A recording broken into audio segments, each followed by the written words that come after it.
नाज़रीन, सिंध असेंबली के स्पीकर आगा सराज दुरानी चयो आहे त सिंध जो विरहाङो कंहिं बि सूरत में मंज़ूर नाहे। सूबे जो हर शख़्स इन क़दम ख़िलाफ़ भरपूर मज़ामत कंदो। अॻूणे गवर्नर हुसैन हारून जो चवणु आहे त तहरीक इंसाफ़ खे ग़ैर आइनी क़दमनि खां पासो करणु घुरिजे।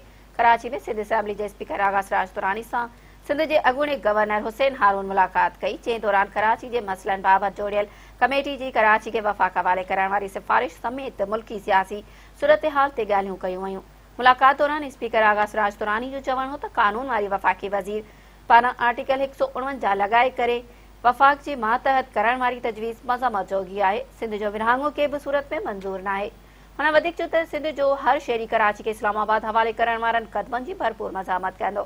संदसि चवणु हो त पीपुल्स पार्टी में को बि फॉरवर्ड ब्लॉक न पियो ठहे। असां सभई मुतहद आहियूं। पार्टी में आयल कुझु नवां माण्हू मुंहिंजे मुखालफ़त करे रहिया आहिनि, उन्हनि खे जल्द वाइको कंदुसि। हुसैन हारून जो चवणु हो त सिंध जो विरहाङो केरु बि क़बूल न कंदो। सिंध जो अवाम अहिड़नि क़दमनि ते मज़ामत कंदो। तहरीक इंसाफ़ कंहिं बि क़िस्म जे ग़ैर क़ानूनी ऐं ग़ैर आइनी क़दमनि खां पासो करे।